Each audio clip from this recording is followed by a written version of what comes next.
अस्सलाम वालेकुम my YouTube family. उम्मीद करते हैं सब ठीक-ठाक होंगे। आज का टॉपिक जैसा कि आप लोगों को टाइटल से नज़र आ रहा है कि हम लोग आज बात करेंगे कि यूके की इमिग्रेशन के रूल्स में क्या चेंजिंग्स आई हैं।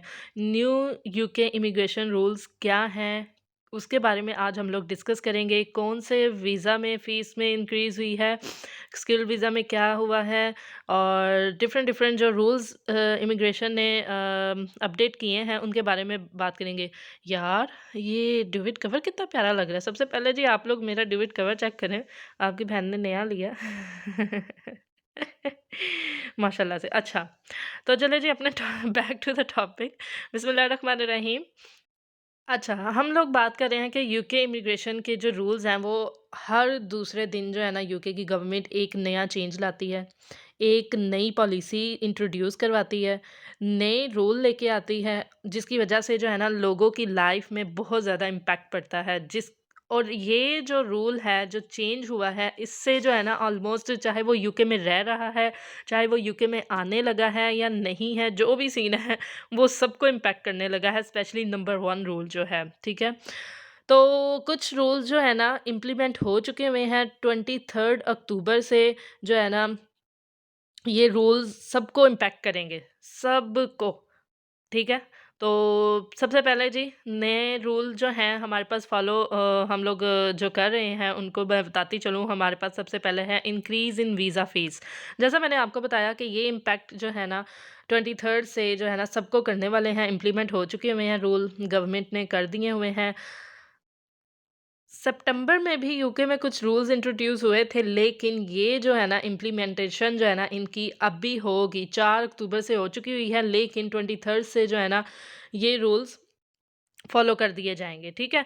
तो सबसे पहला है जी इंक्रीज़ इन वीज़ा फ़ीस। अच्छा, इंक्रीज़ इन वीज़ा फ़ीस जो है ना यकीन माने मेरा खुद का वीज़ा जो है ना लग रहा है, स्पाउस वीज़ा वालों का बहुत ज़्यादा इम्पैक्ट पड़ रहा है इस पे, स्टूडेंट वीज़ा को बहुत ज़्यादा इम्पैक्ट पड़ रहा है। आईएलआर की फ़ीस इन्होंने बढ़ा दी है और ब्रिटिश पासपोर्ट वालों का सब कुछ जितने भी वीज़ा हैं ना इसमें, चाहे वो स्टूडेंट है, स्किल है, स्पाउस है, ब्रिटिश के लिए है, आईएलआर है, कोई भी वीज़ा जो है उसकी फ़ीस इंक्रीज़ हो चुकी हुई है बहनों-भाइयों, ठीक है?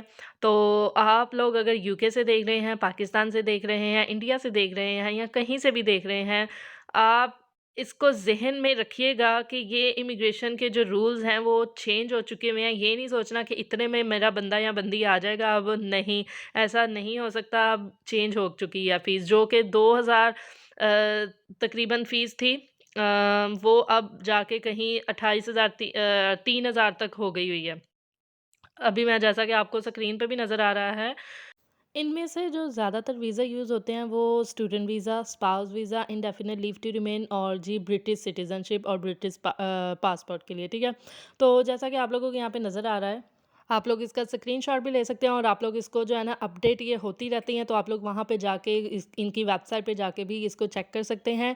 आप लोग देखें कि स्टूडेंट वीज़ा का 35% जो है इन्होंने अप टू 35% बढ़ा दिया है, स्पाउस वीज़ा का भी 20% बढ़ा दिया है, आईएलआर का 20% बढ़ा दिया है, जितना 2400 था अब 3000 तक चली गई है, इसी तरह ब्रिटिश की भी बढ़ा दी है। सबसे ज़्यादा रगड़ा ना स्टूडेंट वीज़ा का निकला है कसम में। आप लोग देखें 35% बढ़ा दी है उन्होंने फ़ीस, बेचारा स्टूडेंट कहाँ जाएगा और क्या करेगा? अच्छा, ये कॉमन जो 3-4 वीज़ा है ना ये ज़्यादातर यूज़ होते हैं और ये लोग इन्होंने इसीलिए बढ़ाए हैं क्योंकि ये रूटीन में हमारी बेसिक मतलब उसमें आते हैं। हम लोग ज़्यादातर वीज़ा यही यूज़ करते हैं, spouse visa, student visa, ILR, British passport. इसीलिए मुझे लगता है इन्होंने ज़्यादातर फ़ीस जो है ना इन्हीं की बढ़ाई है। तो ये सबसे बड़ा जो है ना रूल इन्होंने चेंज किया है। अब बात करते हैं स्किल वीज़ा की। अच्छा, इसमें एक चीज़ आती है प्रिज़न सर्विस ऑफ़िसर की। अगर आप लोग जो है ना इसको अप्लाई करना चाहते हैं स्किल्ड वीज़ा को, तो आपके पास जो है ना इसमें ब्रिटिश और आईएलआर आपका होना लाज़मी है, ठीक है? पुलिस की जॉब जो है ना एवी-तवी बंदे को यहाँ पे नहीं मिलती, फ़ॉरेनर को तो बिल्कुल भी नहीं मिलती, वो लोग अप्लाई नहीं कर सकते। जो यहाँ पे बंदा बैठा है और जो जिसके पास ब्रिटिश है या आईएलआर है, वो ही स्किल्ड वीज़ा को अप्लाई कर सकता है। लेकिन यूके में रहने वाले जो है ना वो कर सकते हैं, ठीक है? जैसे मैंने आपको आपको बताया। हाँ, ये बात है इसमें कि ईयू भी इसमें जो है ना अप्लाई कर सकता है, ठीक है? अच्छा जी, अब थर्ड रूल जो इन्होंने चेंज किया है वो ऑलमोस्ट ये तो होता ही है, ट्यूबरकुलोसिस टेस्ट। बंदे नू कसमें मुँह ही टेढ़ा हो जाए इसको नाम लेते-लेते ही। साफ अल्फाज में हम लोग इसको कहेंगे टीबी टेस्ट।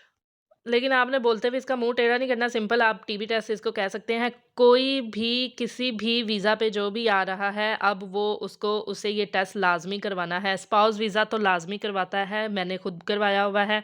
अगर कोई स्पाउस वीज़ा पे आ रहा है, उसको भी अपनी जो है ना वीज़ा अप्लाई करते वक़्त पाकिस्तान से इंग्लैंड इंडिया से इंग्लैंड पाकिस्तान, इंडिया, बांग्लादेश कहीं से भी है तो उसको टीबी टेस्ट लाज़मी करवाना है। पहले भी ये रूल था, लेकिन बाकी सारे वीज़ों के लिए भी ये टीबी टेस्ट हो चुका हुआ है। हर बंदा जो है वो अब टीबी टेस्ट करवाएगा, चाहे वो किसी भी वीज़ा पे आ रहा है, किसी भी कैटेगरीज़ पे आ रहा है, ये मस्ट है। आपका ये प्रूफ़ है, आपको ये प्रूफ़ के तौर पे दिखाना होता है कि अगर आप 6 मंथ से ज़्यादा किसी बाहर कंट्री में रह रहे हैं ना, तो तब भी आपको ये टीबी टेस्ट दोबारा करवाना पड़ेगा। ये नहीं होगा कि आप पुराने वाला उठा के दिखा दें, नहीं। अगर आप लोग 6 महीने से ज़्यादा बाहर रह चुके हैं यूके के, तो आप लोगों को दोबारा आने के लिए टीबी टेस्ट करवाना पड़ेगा। अगर आप लोग विदिन 6 मंथ हैं, तो फिर इज़ फाइन, उसका कोई मसला नहीं है, वो ही आपका टीबी टेस्ट चल जाएगा। लेकिन 6 मंथ्स क्रॉस करेंगे तो आप लोग जो हैं दोबारा टेस्ट देना पड़ेगा। ये मस्ट हो चुका हुआ है रूल हर वीज़ा के लिए, चाहे वो कोई भी वीज़ा हो, ठीक है? अच्छा जी, अब बात करते हैं पब्लिक फंड्स की।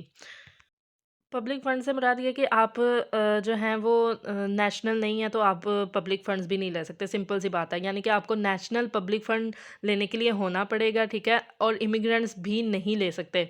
अच्छा, वो क्यों नहीं ले सकते? क्योंकि उनका जो है ना प्रॉब्लम आती है, उन्होंने एक्सटेंशन करवानी होती है बाद में, ठीक है? तो वो इस वजह से नहीं ले सकते।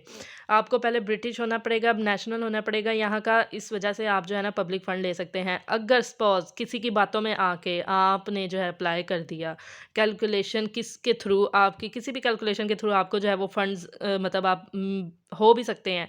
खुदा ना ख़ास्ता जब साल बाद, 2 साल बाद, 3 साल बाद जब आप अपनी एक्सटेंशन करवाएँगे, तो आप पकड़े जाएँगे। आपको वो डिपोर्ट भी कर सकते हैं, आपको बैन भी कर सकते हैं, आपको वो वीज़ा भी कैंसल कर सकते हैं। तो इसलिए अपना फ्यूचर जो है वो किसी की बातों में खुदारा प्लीज़ किसी में बातों में भी मत न आएँ और जी अपनी नेशनल जो है ना होल्डर पहले बनें और अपना फ्यूचर जो है वो तबाह ना करें।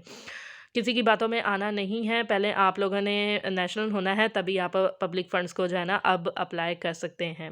ये चौथा रूल जो है ना इमिग्रेशन का नया ये है, ठीक है? तो पहले आपने अपना फ्यूचर सिक्योर करना है, फिर जाके कहीं अपनी एक्सटेंशन करवा के फिर आप लोग जो है इसको ले सकते हैं। अब बात करते हैं, हाय अल्लाह थक गई। आखिरी आखिरी रूल की, चाइल्ड डिपेंडेंट वीज़ा। अच्छा, चाइल्ड डिपेंडेंट वीज़ा जो है ना इसमें 3 कैटेगरीज़ आती हैं, 3 पार्ट्स आते हैं। बेसिकली सबसे पहला जो है ना चाइल्ड डिपेंडेंट वीज़ा में आपको नज़र आ रहा है जैसे रिलेशनशिप रिक्वायरमेंट्स आएँगी इसमें, फिर आएगा care requirements, age and independent life requirements. अच्छा, चाइल्ड डिपेंडेंट वीज़ा में जैसा मैंने आपको बताया रिलेशनशिप रिक्वायरमेंट है पहली। अब इसको गौर से सुनें, ये बहुत इम्पोर्टेंट रूल है, इन्होंने निकाल दिया हुआ है क्योंकि बहुत सारे लोग जो है ना किसी के मामे चाचे ताए के ना अपने बच्चे बना के ले आते हैं, दूसरों के बच्चों को अपना बच्चा बना के यहाँ पे यूके में ले आते हैं, तो उसकी वजह से जो है ना उनको बहुत प्रॉब्लम का फेसेस करना पड़ता है, जिसकी वजह से इमिग्रेशन ने इसके रूल जो है ना अब स्ट्रिक्ट कर दिए हुए हैं। सीरियसली इसको जो है ना वो लिया जा रहा है, तो आप लोग इसको अब गौर से सुनें। अच्छा, रिलेशनशिप रिक्वायरमेंट्स में आपको सबसे पहले जो है ना ये बात फॉलो करनी पड़ेगी, चाहे किसी भी तरह आप अपने बच्चे ला रहे हैं, आपको ये रूल जो है वो फ़ॉलो करना पड़ेगा। आपको जो है ना डॉक्यूमेंट्स के थ्रू प्रूव करवाना पड़ेगा कि ये आपका ही बच्चा है, आप इसके लीगल गार्डियन हैं और पेरेंट्स हैं, ठीक है जी? और आपके पास जो है ना वो यूके में रहने के लिए लीगल राइट्स हैं, जिसकी वजह से आप जो है ना अपने बच्चे को यहाँ पे रिलेशनशिप उसका आपको दिखाएँगे और आप उसको बुला सकते हैं। पहली बात ये हो गई। दूसरी बात है जी केयर रिक्वायरमेंट्स। केयर रिक्वायरमेंट्स में ये है कि यू हैव टू प्रूव कि आपका बच्चा जो है वो अंडर 18 है, ठीक है? और आप उसकी फुल टाइम केयर कर सकते हैं। आप उसको यूके लाने के बाद गवर्नमेंट पे नहीं छोड़ेंगे, ठीक है? इसका बेसिकली मतलब ये है कि आप अपने बच्चे की खुद केयर करेंगे और शर्त इसमें ये है केयर रिक्वायरमेंट्स के पहली शर्त ये है कि अंडर 18 होना चाहिए। अगर 18 और ओवर 18 है तो आपका बच्चा आने का मुश्किल है और आप नहीं ला सकते फिर। आपको जो है ना प्रूफ़ देना पड़ेगा कि आपके पास जो है ना इनफ़ पैसे भी हैं कि आप जो है ना गवर्नमेंट के जो है ना बच्चा जो है ना गवर्नमेंट के ऊपर नहीं छोड़ेंगे। आपके पास पैसे हैं कि आप उसको अच्छा खिला-पिला सकते हैं यहाँ पे, ठीक है? और वो किसी सोशल वालों को जो है ना उठा के दे सकते हैं अगर आप उसकी केयर नहीं करेंगे, अगर आप उसको तो जो है ना तवज्जो नहीं देंगे। और क्योंकि ये जो है ना गवर्नमेंट के पास राइट होता है कि आपका बच्चा जो है ना वो किसी को भी दे सकते हैं, सोशल वालों को या किसी को भी जो डिज़र्व करता हो। और अगर आप जो है ना उसको उसकी केयर नहीं करते या जॉब कर रहे हैं, आप लोगों को प्रॉब्लम्स आ रही हैं, तो आपको जो है ना अगर आप उसको अकेला छोड़ के जा रहे हैं तो आपको जो है ना हमेशा यहाँ पे कंसीडर किया जाता है कि आप अपने बच्चों को यहाँ किसी कैसे ख़्याल रखते हैं। आप उसको फिर टेक केयर में डालें, ठीक है? तो अगर कोई भी कंप्लेन कर दे ना, यहाँ पे नेबर्स भी कंप्लेन कर दें, तो पुलिस जो है ना उसे सीरियसली लेती है। तो इसलिए यहाँ पे बच्चों के हवाले से जो है ना बहुत ज़्यादा रूल्स जो हैं वो स्ट्रिक्ट किए हुए हैं। पहले भी थे और अब कुछ ज़्यादा ही कर दिए हुए हैं, जिसकी वजह से मैंने आपको जैसे शुरू में बताया कि ये रूल्स जो है ना न्यू सबके ऊपर इम्पैक्ट करेंगे और इम्प्लीमेंट ये हो चुके हुए हैं और नियरली हो भी रहे हैं। अच्छा जी, फिर जो है ना थर्ड पार्ट है इसका जी, age and independent life requirements. Age and independent life requirements में हम लोग जो है ना ये बात करेंगे कि बच्चा अगर आपका अंडर 18 है, ठीक है? तो 18 हो है तो आप लोग, जैसे मैंने आपको पहले बताया कि आप लोग उसको ला सकते हैं ईज़िली। और जी आपका बच्चा जो है वो अंडर 18 होना चाहिए, आप पे डिपेंडेंट होना चाहिए, ठीक है? इंडिपेंडेंट नहीं होना चाहिए, यानी आप उसकी केयर करेंगे, ठीक है? आप उसको किसी और को नहीं देंगे, गवर्नमेंट पे आप लोग नहीं रिलाय करेंगे। बच्चा आपके ऊपर कर रहा होगा, डिपेंड कर रहा होगा, ठीक है? तो जनाब ये थी सारी की सारी न्यू यूके इमिग्रेशन रूल्स के हवाले से वीडियो। उम्मीद करती हूँ आप लोगों को मेरी आज की वीडियो जो है वो पसंद आई होगी। अपना बहुत सारा ख्याल रखिएगा, दुआओं में याद रखिएगा। मैं आऊँगी इंशाल्लाह ताला अपनी नेक्स्ट वीडियो के साथ, अपने नेक्स्ट व्लॉग के साथ। मैंने आज कोशिश किया कि मैं बहुत स्लो बोलूँ, बहुत आराम से बोलूँ, ताकि आप लोगों को जो है वो वीडियो जो है वो समझ में आ सके। न्यू यूके इमिग्रेशन के रूल्स क्या हैं, उनके बारे में आज हम लोगों ने जो है वो डिस्कस किया है। तो आप लोगों ने जो है ना वीडियो को शेयर करना है। अगर वीडियो पसंद आई है तो लाइक, कमेंट, शेयर करना ना भूलिएगा। मुझे दें इजाज़त, मैं आऊँगी इंशाल्लाह ताला अपनी नेक्स्ट वीडियो के साथ। अल्लाह हाफ़िज़।